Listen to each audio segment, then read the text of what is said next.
Content burnout is real. It can be completely overwhelming to run content marketing without a system in place.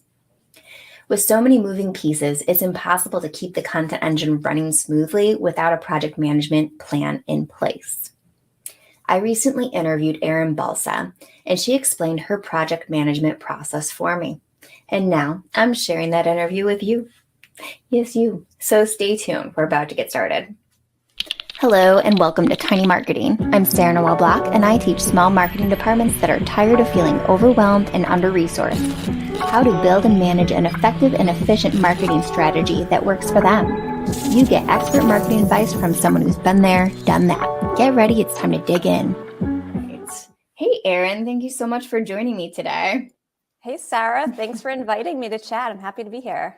Yes, I LinkedIn stalk you for, a couple years probably. So I finally was able to get a conversation with you.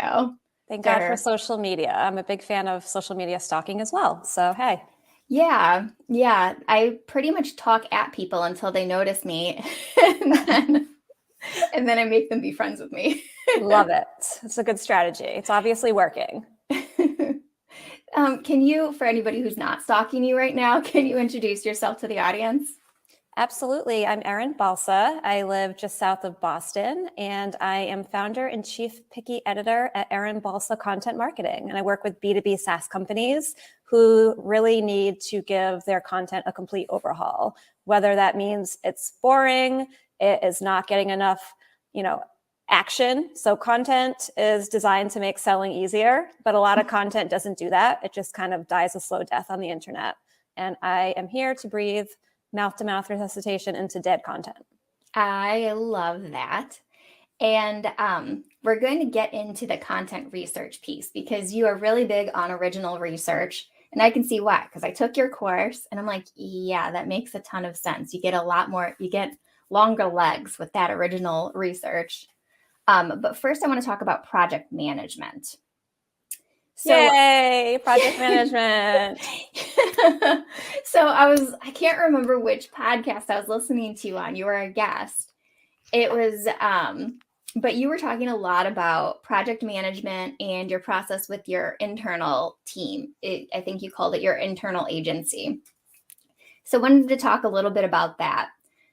What is your general process when you begin a content marketing project? How do you lay it out?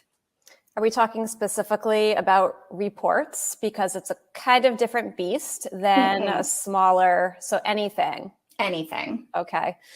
So right now, I recently, about a month ago, left my day job as a marketing director at the Predictive Index. So I'm a solopreneur right now.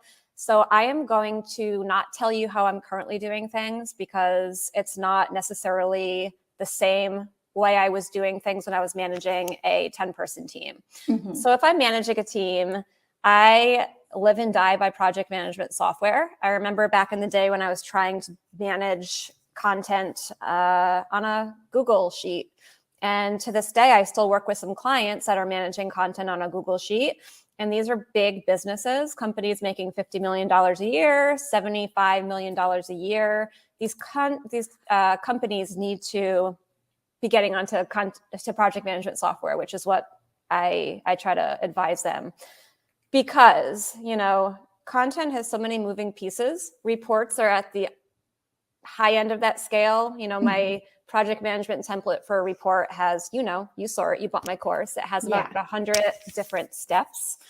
But even something as simple as a blog post, there's subtasks, right? So if you have a Google Sheet, it can be really hard to track where things are at any given time, especially if you have to, have a subject matter expert interview. You have to have that person sign off on the content. You have it edited. You're sending it to design to have a graphic made to put in line or for social media sharing.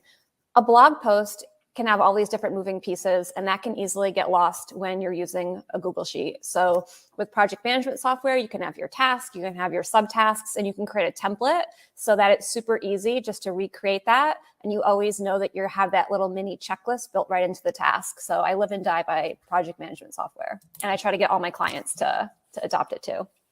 Completely agree with you. I think I remember you're using Asana, right? or Yes. you were with your team? Yep, I use it myself too in my business, but I did use it with my team. Okay. Yeah. I use so many different ones because all of my clients are on their own. So internally, we are just now onboarding teamwork to get a better look at, like, because we can track budget versus cost right in the project, which I really love. It's cool. Yeah. And then but we've been on Trello before, and my clients are on ClickUp, Asana, and Basecamp.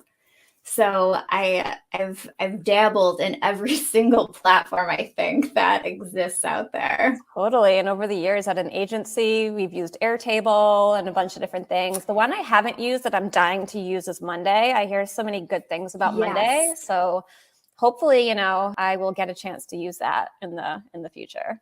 Yes, yes. What did you think about Airtable? I played with it. I'm like a chronic beta tester, and I was like, I'm confused. Yeah, I didn't have to do a ton in it. I was never project managing. It was more just like having access to it for all those briefs and tasks. So it was pretty easy to use in that aspect. I'm not sure how easy it is when you're the person, creating the projects and setting up all the different rules. Like I find Asana super easy. It's not pretty. Mhm. It's not gorgeous. It's not like something I'm like, oh my God, I love Asana's UX and interface, but it really does work. And once you know what you're doing, it's really powerful. Yeah, I don't know if I mentioned it. One of my clients is on Asana, so it was a more recent client, and so I've just started using it, and I'm not mad at it. Yeah. I'm not mad at it, and I like that you can customize it. So I made it all pretty in their brand colors. So when I look at it, I'm like, okay, I'm working on this client because these are all their brand colors. Right. Yeah, it definitely gets the job done. Yeah, yeah. So I want to go back to the content team. So when you were internal, what were your must-have roles on your content team? I cannot live without an in-house writer. So I actually had this conversation with one of my clients yesterday. So they are a successful, growing software company with about 30 different people writing content, vendors, freelancers, agencies, and they don't have an in-house editor or managing editor. So they have one of their marketing directors who's doing a million different things, managing the calendar, managing all these vendors. And that's a lot to put on somebody who, doesn't necessarily live and breathe content. So I really recommend that this client and any client in a similar situation, because it's very common, they hire a managing editor. Doesn't have to be someone super senior, someone who is organized, efficient, coachable, that can manage all the moving pieces, and also someone who can edit content. Because when you have, even if you don't have 30, let's say you have 2 or 3 different freelancers creating for you, you need someone who can make sure that it matches the quality standards that you've set. It matches your brand voice. And if you have a strategic narrative, that this, freelancer is actually speaking about the narrative in different pieces, because if you're not, it's very disjointed, especially when you have this SEO content. And the objective is really, with these SEO agencies, get it to rank. They're not thinking about strategic narrative and, all of those pieces that are so important, because brand drives demand. And if you have that internal person who is kind of the steward of that within the content, it's really, really powerful. So for me, if I haven't been playing that role myself, I have to have that on my team, as well as at least one full-time in-house writer. Mm-hmm. Well, that makes a lot of sense, having that managing editor that's in-house, because external people, they're working with a lot of different clients, so they might not nail your brand voice or the objective that you're actually aiming for with that content piece. So having that final eye on it makes a ton of sense. And I think that nobody I know has an in-house managing editor. And what happens is, when you don't have that function and that person that really owns it, you have too many cooks in the kitchen, because no one feels confident about this content. So then you have, 10 different managers, 10 different directors, maybe even the CMO peeking at content. And that is a huge waste of their time. You should have, your, in-house managing editor that reviews content, if it's speaking about the product, maybe you have a product marketing manager sign off to make sure that the product is being spoken about in the right way. And that should be it. You don't need to have 10 people review every single blog post. That's just a waste of resource. You should have someone who you trust to do that on behalf of the team. Yeah. And I feel like when there's too many people involved in the content piece and having to sign off in the revisions, it Yeah. gets really disjointed and you lose that smoothness that you might have had originally, but you just needed like a couple tweaks to make it more on point for your brand. Yeah, Liz Willits actually posted something yesterday that gave me a chuckle, and it said the copywriter's dilemma. And so the copywriter, creates this headline, and it has statistics, and it says something like, we're going to reduce your churn by 32% in 40 days. And so then it says, the CMO says, oh, I don't want to make any promises. Our product changes a lot. So now the copywriter removes those numbers and the data. And then someone else says, oh, this seems too boring. Let's make it more creative. And by the end, this headline doesn't make any sense because there's too many cooks in the kitchen. So That is something you always want to try to avoid. Liz is another one I stalk. She's really good. She is. Okay. All right. Last question with project management. How do you structure your team and projects so the entire process from beginning to end runs smoothly? When there's a lot of handoff points, I find that it can fall apart between, passing the baton. Gosh, yes. So again, I'm speaking about best practices and how I did it at my last job, because right now it's just me. So for me, project management software, number one. Planning, number two. So a lot of companies, they work in silos. You'll have, the content team, the product marketing team, the brand team, the comms team, the demand gen, and it's kind of like an assembly line. And in many agencies, that's how it works too. You have your strategist who says, this is what we're going to do. And then the content team writes it. And then the design team designs it. And then blah, blah, blah, goes through the assembly line, goes on the website. So that can lead to, again, disjointed strategies because nobody's thinking about the whole picture. They're just thinking about doing their little piece of the assembly line. Mm-hmm. So what I thought really worked well is to do co-planning so that you have different stakeholders from the different functions working together. So for example, let's say that the product marketing team, they set the annual theme of the year. Typically that might be based upon the strategic narrative. And so once you have that, they're also going to set their quarterly sub-themes. And these are the themes that are going to guide all of the marketing campaigns so that when you have a shared marketing calendar, you can see sub-theme for the quarter. What are the different initiatives that demand gen are doing? What are the different initiatives that content is doing? And then from there, you're going to get together and plan your content campaigns. So for me, it might be this quarter, we're going to do a research report, and that's going to be our big content. From there, we're going to chop it up and repurpose it. And we're going to, have to create these net new pieces to support this campaign. And then also you're, planning in conjunction with your demand gen team. And they might have a complementary campaign that's not a content campaign. However, it still needs content to support it. So you have to be understanding how much space to carve out on your calendar so that you're able to do your own campaigns and support the needs of the business. So for me, it's really good project management and good co-planning. Yeah. And starting with that strategic annual and quarterly themes. Okay. Yeah, that makes a lot of sense. When you do an annual planning, and then do you do all of the quarterly planning at once, or do you do that each quarter? Each quarter, I think it's great to have themes in mind in advance so that you always understand the journey that you're trying to take people on across the year. Mm-hmm. And these different sub-themes help people understand different parts of this overarching kind of umbrella theme. So you're going to understand, the problems in this theme, and then you're going to take them to, some solutions. And then within each quarter and within each campaign, you're going to have some content for top of funnel, middle of the funnel, and all the different intent stages that people go through so that no matter where they are in their journey, there's content for them by ICP and by your intent stage. All right.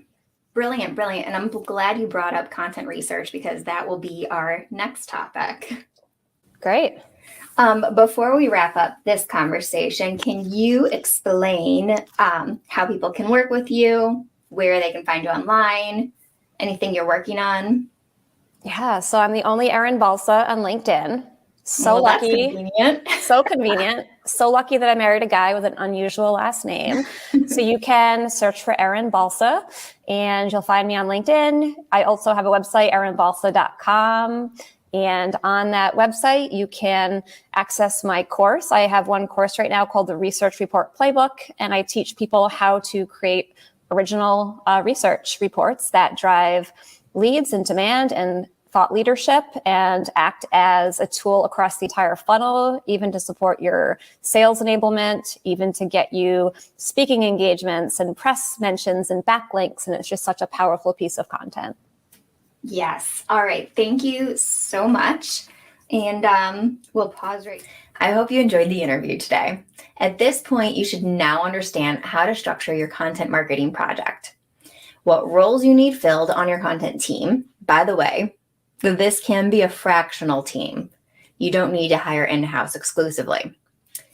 And how to keep projects running smoothly with multiple team members and projects in the work. Thank you for joining me. Next time, we'll be sharing how to conduct original research to become a true thought leader. Before you go, hop over to LinkedIn and follow me and Erin Balsa. So I'm Sarah Noel Block, Erin Balsa. We're both on LinkedIn a lot. And sign up for my newsletter where you'll receive weekly content marketing tips, all provided through the lens of effective and efficient systems. I'm a systems girl. I love it. See you next time.